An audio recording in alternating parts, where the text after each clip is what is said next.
sur les chemins à bicyclette.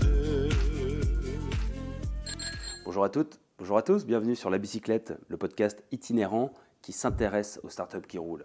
Je vous propose que l'on parle low-tech avec Armel de Lesquin en direct de Saint-Malo en Bretagne. Armel, c'est l'un des cofondateurs de la startup Familéo, qui est un service qui vise à recréer du lien entre les générations. Alors je dis service, mais c'est également un produit, vous allez comprendre pourquoi. Familéo, c'est en fait une application qui permet à des groupes familiaux de centraliser des textes, des images qui vont faire l'objet d'une mise en page qui elle-même va être imprimée sous forme de gazette que la personne aînée de votre famille va pouvoir recevoir par courrier. Recréer du lien social en mode low-tech, c'est Familéo, c'est parti. Bonjour Armel de Lesquin. Salut Étienne. Ça va ? Ouais, très bien, très bien. Donc il neige à Saint-Malo, c'est ça ? Ça faisait 15 ans qu'il n'avait pas neigé autant. Parce que 3 jours que je ne peux pas sortir ma voiture du parking qui est en pente parce qu'il est gelé, t'imagines ? Que du bonheur. J'imagine que tu as sorti les skis. Ah, plus que ça, on sort le surf chez nous. On est des surfeurs à Saint-Malo. Ah mais c'est vrai, ouais, du kitesurf, Ouais. il y a tout ce qu'il faut. Saint-Malo, c'est magnifique. J'aurais adoré pouvoir faire cette interview de visu. C'est un peu plus compliqué que prévu. Mais c'est pas grave, on va la faire comme ça à distance. Armel, tu as 41 ans. Oui. Et tu n'es pas originaire de Saint-Malo. Tu vas nous expliquer ton parcours de vie dans un instant.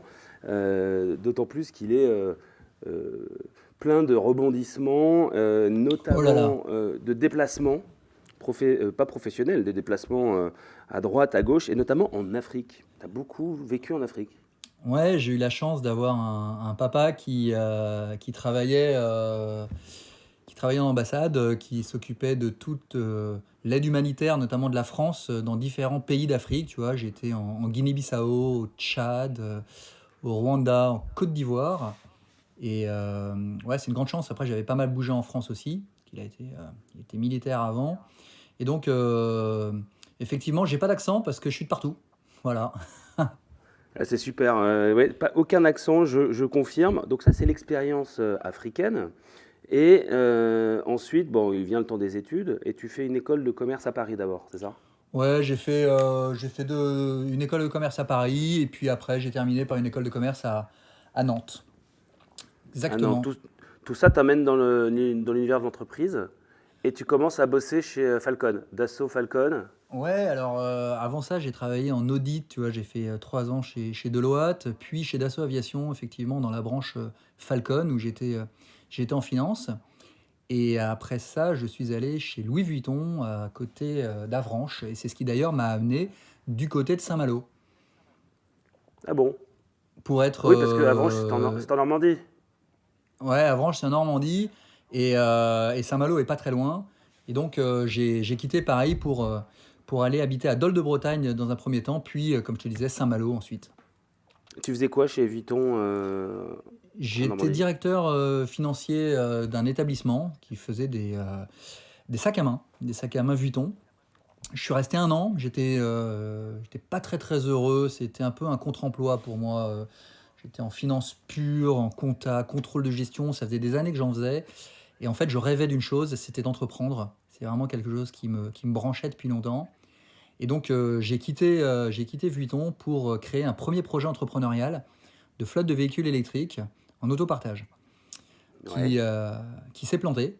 J'ai galéré un petit peu. C'est vrai que ça a pris bien 2 ans avant d'arrêter ce projet. Et puis ensuite, on a même voulu partir au Canada, tout ça. Puis ça a été compliqué. On n'a pas réussi à avoir le visa. Et suite à ça, eh bien, j'ai reçu un appel de mon associé actuel, de Tanguy, qui un soir m'a appelé en me disant, tiens, qu'est-ce que tu fais tes 10 prochaines années, entre guillemets. Et voilà, c'est lui qui m'a proposé d'étudier un projet qu'il avait, lui, en tête depuis quelques mois, qu'il avait validé. Alors on va y arriver, hein. Mais moi Ouais. j'aimerais bien, si tu veux, qu'on revienne un peu sur EasyMove, qui est l'aventure que tu décides d'arrêter après 2 ans. C'est quoi les raisons de l'échec selon toi ou ça c'est une question 1 qui peut être remplacée par la question 2. Qu'est-ce que tu retiens de cet échec ? Alors la raison de l'échec, c'est varié. D'abord, c'est évidemment, lié à moi puisque, je suis le responsable, de ça. Probablement que d'un point de vue, capitalistique, j'avais sous-estimé les choses. Je travaillais beaucoup avec les élus, ce qui est compliqué parce que le temps n'est pas le même, on est sur du temps long. J'étais seul, c'est aussi quelque chose que j'ai appris et en fait, je suis beaucoup moins fort seul qu'à deux ou à trois. Et donc au final, je me suis un petit peu acharné sur un projet qui était très compliqué et très capitalistique. Ce que je te disais, il fallait des fonds de dingue. Un projet de véhicule de flotte électrique en autopartage, c'est pas simple. Après, mon expérience m'a aussi amené à découvrir des choses sur moi-même. Et je pense que ça a été une vraie aide pour le deuxième projet qui a été Familéo avec Tanguy. Alors revenons à ce fameux coup de fil de Tanguy. Donc ça, c'est grosso modo en 2014. Ouais. Et alors il te dit, écoute, est-ce que tu es dispo pour 10 ans? J'ai un projet auquel je crois, que j'ai testé auprès de mon entourage.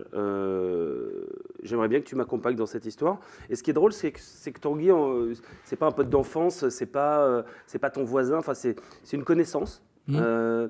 mais dont la qualité de la relation s'est améliorée avec le temps, du coup.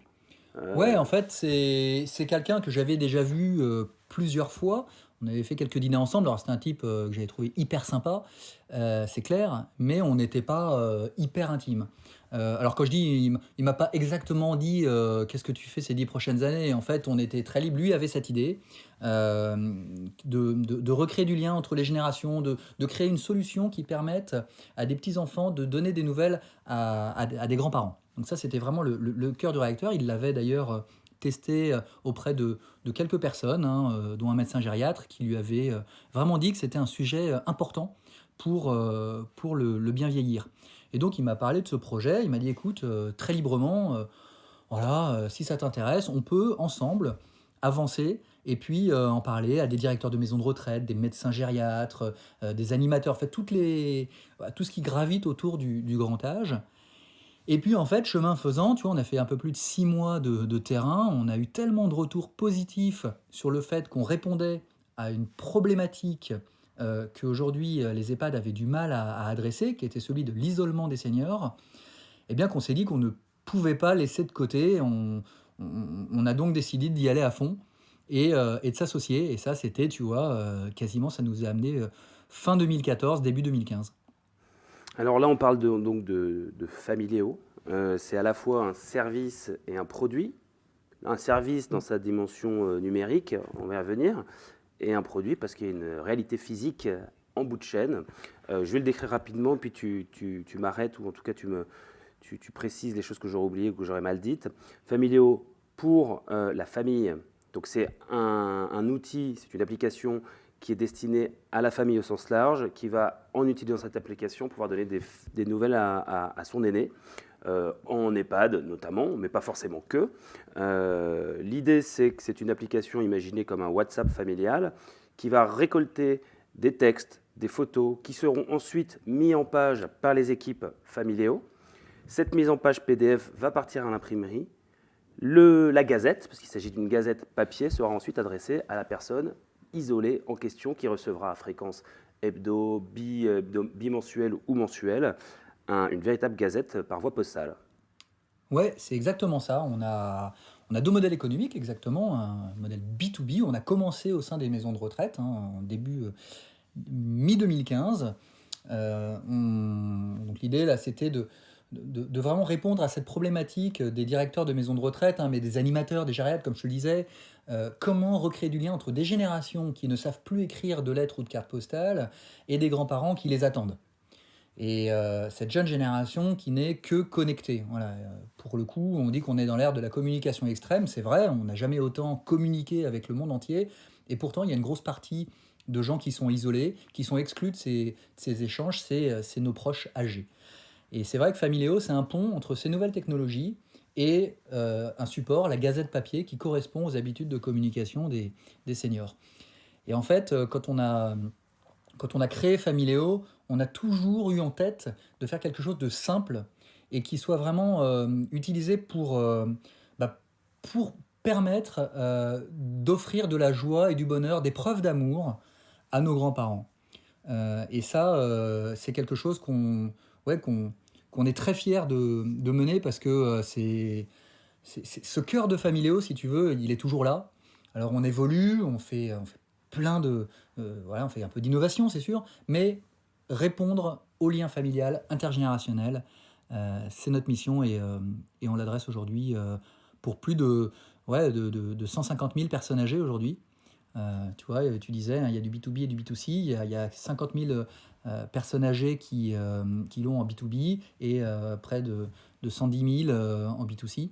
Et, ouais, En c'est chouette. B2C, ouais. Alors, Ouais, juste B2B, B2C, pour la partie B2B, donc vos clients, ce ne sont pas des familles, mais ce sont des EHPAD. c'est ça. Et donc, admettons que je sois directeur d'EHPAD, je vais souscrire à un certain nombre d'abonnements familiaux correspondant au nombre de pensionnaires dans mon établissement. Mm. Et donc, le pensionnaire en question recevra, pareil, la gazette tous les mois ou toutes les semaines.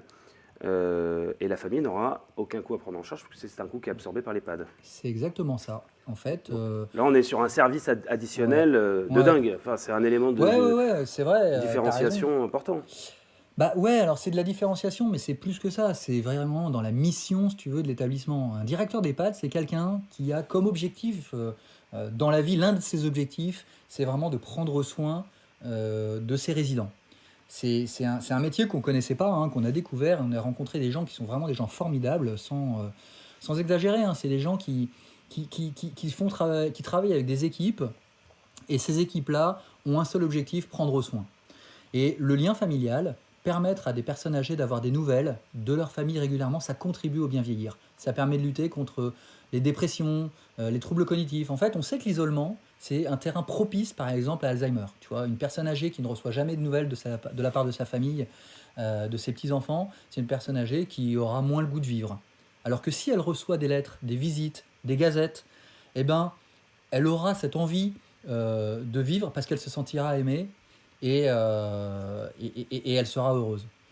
Et donc, en parallèle, il y avait un autre truc aussi avec le B2B, c'est de permettre à l'établissement de donner des nouvelles aux familles.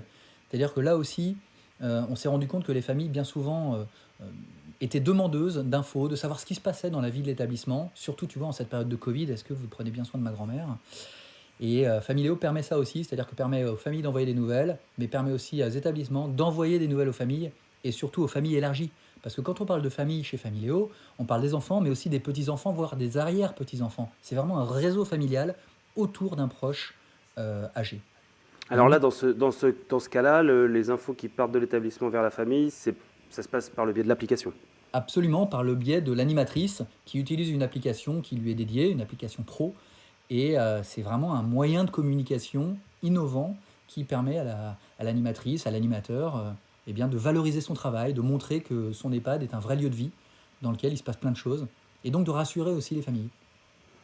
Alors, Familio aurait tout à fait pu témoigner dans Health Tech, tu l'as dit, puisque ça participe directement à l'amélioration de l'état mental et donc de la santé des patients en EHPAD ou des personnes âgées. Donc ça aurait pu être Health Tech, c'est résolument Social Tech, hein, Ouais. parce qu'on est vraiment sur le réseau social au sens propre de la vraie vie. Mais là, on est plutôt sur le thème Low Tech qui nous réunit. En quoi est-ce que, selon toi, une initiative telle que la vôtre s'inscrit dans la tendance, la mouvance Low Tech ? Bah, alors pourquoi on s'inscrit dans la mouvance low-tech? Parce on se le dit souvent avec mon associé, avec Tanguy, mais en fait on n'a pas inventé grand-chose, quoi. On a simplement fait un pont entre de la techno qui existe, les réseaux sociaux, et puis une gazette papier. Globalement, on n'est pas dans de la high-tech. Alors, faut pas trop le dire à nos développeurs, parce que on a plein de développeurs, et crois-moi, ils bossent énormément, c'est des stars, et en fait, c'est très compliqué. Et d'ailleurs, faire simple, c'est très compliqué, faut jamais l'oublier. Ouais. Donc tu vois, la mise en page automatique, tu disais, hein, c'est Familio qui met en page, évidemment c'est des algorithmes qui font ça. On envoie des millions de messages, hein, tous les ans, donc c'est compliqué, il y a des gros serveurs, tout ça est loin d'être simple. Mais effectivement, le côté low-tech, c'est un peu le retour aux sources. Tu vois, on cherche pas à faire une application qui est particulièrement innovante, qui fait des tas de fonctionnalités qui servira à rien. On se focalise sur un objectif, comme je te le disais au démarrage, recréer du lien entre les générations. On dit qu'on est low-tech, on est aussi tech for good. Tu vois, c'est un petit peu cette mouvance-là qui nous anime. Ouais. Alors Tech for Good, justement, j'allais y venir parce qu'il y a une très belle histoire de partenariat derrière ou avec Familéo. C'est en direct parce que la fabrication des gazettes, il ne faut pas oublier, c'est matérialisé, c'est un A3 mis en page, enfin mis en page c'est vous, mais en tout cas il faut le fabriquer. Et là vous êtes associé avec un partenaire qui s'appelle En Direct, Andy avec un H. Est-ce que tu peux nous en dire quelques mots? Ouais, en direct, c'est une vraie fierté pour Familéo. C'est sûr que on avait du mal à rêver mieux en termes de partenariat. En fait, en direct, c'est l'histoire donc c'est une entreprise qui fait travailler des personnes en situation de handicap pour tout ce qui est imprimerie, routage, etc. Et au démarrage, c'était quelque chose qui était vraiment pour eux, c'est eux qui nous ont fait confiance, qui nous ont dit écoutez, nous on croit en votre projet. On avait 3 gazettes imprimées, tu vois, on était vraiment tout petits. Et ils nous ont accueillis, ils nous ont dit bah, écoutez, nous on va le faire pour vous, votre projet nous parle et puis on verra bien ce que ça donne. Donc, tu vois, en 2 mots, en direct, hein, c'est des gens qui travaillent, enfin, c'est une entreprise qui fait travailler des personnes en situation de handicap, des gens qui ont eu des accidents de la vie, des gens qui ont des troubles autistiques ou autres. Et aujourd'hui, on travaille avec 6 agences en France. Progressivement, on travaille avec de plus en plus d'agences, hein, c'est un réseau d'agences nationales. Et on les fait maintenant évoluer, tu vois. On a acheté, enfin, ils ont acheté, mais avec nous, des photocopieurs. En fait, c'est des presses numériques hein, qui valent quasiment 150 000 euros pièce, qui font 10 mètres de long. Enfin, c'est des trucs, c'est colossal. Tout ça pour améliorer la qualité de la gazette, pour avoir une impression qui est encore plus jolie. Voilà. Et donc, ouais, on est vraiment fiers de ça parce que c'est quelque chose qui anime toute l'équipe, qui donne du sens au projet, encore plus. Et surtout, ce qu'on aime à dire, c'est que pourquoi on bosse avec eux, c'est pas parce que c'est des personnes en situation de handicap, c'est d'abord parce que c'est des gens qui sont bons. Ils sont bons, ils sont performants, ils sont efficaces. C'est des gens en qui on a une confiance absolue et ils cochent toutes les cases. Et donc vraiment, ouais, c'est une belle histoire qui continue. Eh ben, on espère qu'elle va continuer à se développer au même titre que Familéo. D'ailleurs, parmi les filiales, je crois qu'il y en a une à Barcelone. Absolument. Oui, on a une filiale à Barcelone. Ouais, Alors, donc vous êtes sur le marché espagnol ou catalan, c'est ça? ouais alors espagnol. On ne s'arrête pas à la Catalogne. Ouais. Non, on est des gens ouverts. Hein. Les Madrilènes peuvent aussi avoir la Gazette. Ah d'accord, donc vous livrez aussi en Normandie en tant que breton? Alors non, on livre pas en Normandie. Non, faut pas rigoler quand même. Attendez, avec ce que vous nous avez fait, rendez le Mont Saint-Michel. Après, on discutera. Ok. Non, évidemment qu'on livre on livre dans le monde entier pour le même prix. Ça, c'est un Ouais. point. Tu vois, notre mission, c'est de recréer du lien entre les générations et d'être le plus accessible possible pour tout le monde.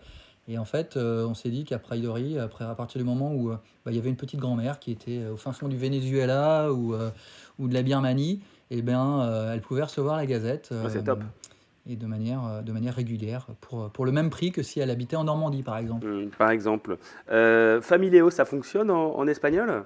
Le nom? Ouais. Ouais. Ouais, Familéo en espagnol, ça fonctionne même plus qu'en français en fait. C'est ça qui est rigolo, c'est que on s'est rendu compte que Familéo, ça veut dire, voilà, je lis la famille, entre guillemets, c'est à peu près ça.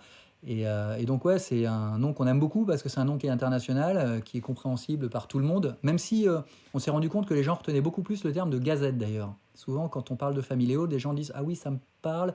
Et là, on dit mais vous savez, c'est la Gazette. Et là, ah oui, la Gazette. Ah oui, ça d'accord. Oui, c'est le truc. Ouais, je connais. Donc tu vois, c'est rigolo. C'est très rigolo. Et demain alors, Armel, demain parce que là, vous êtes, c'est un business, hein.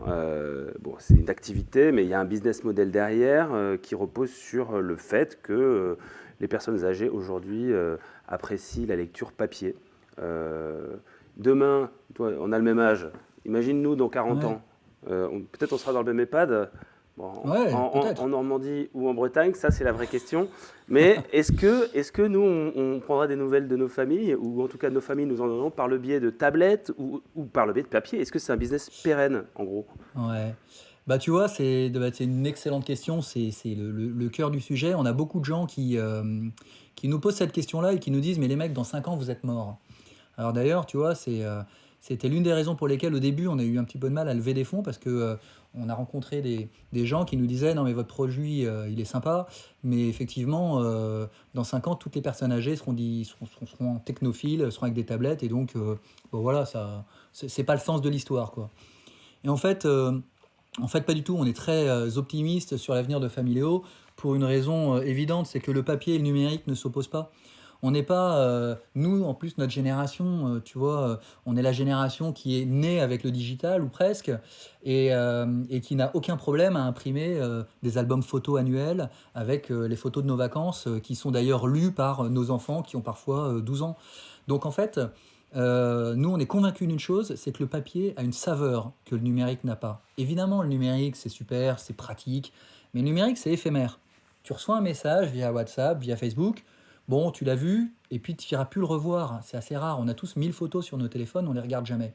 Par contre, la gazette papier, à partir du moment où elle est imprimée et que tu la reçois par la poste, ou tu la recevras par la poste, toi, dans 40 ans, eh ben, je suis sûr que tu auras une petite larme. Tu auras une petite larme parce que déjà c'est parce que c'est des preuves d'amour. Tu sais, quand ce poète Reverdy qui dit l'amour n'existe pas, il n'existe que des preuves d'amour. C'est très vrai en fait avec Familéo. Si on ne nous dit pas qu'on nous aime, comment est-ce qu'on peut le savoir? Eh bien là, Familéo, c'est ça. C'est véritablement des preuves d'amour qu'on reçoit par la poste et qu'on va garder précieusement, qui sont pérennes, qu'on va archiver. Et donc, ouais, on est très optimiste sur le fait que Familéo a un bel avenir sur la version papier. Hmm. Après, on est des jeunes générations, la moyenne d'âge chez Familéo, c'est 28 ans. T'inquiète pas, dès qu'il y aura des évolutions sur des nouveaux vecteurs de communication, on sera là et on saura prendre le train en marche. J'en doute pas. Un mot sur l'équipe. Vous êtes combien dans l'équipe Familéo? Aujourd'hui, on est un peu plus de 35, Ouais. on embauche régulièrement et on est basé à Saint-Malo et ouais, comme tu le disais, à Barcelone. Ah oui, et à Barcelone, d'accord. Et vous, pour recruter quel type de profil, si nos auditeurs sont intéressés? Ouais, on recrute un petit peu comme toutes les startups, on recrute pas mal des développeurs, évidemment, ça c'est le cœur du réacteur, parce que même si pas Familéo paraît simple et simple d'usage, eh bien faire simple c'est compliqué, donc il faut des développeurs qui soient bons, et on a de la chance parce qu'on a des gens qui sont vraiment hyper, voilà, des doigts de fée.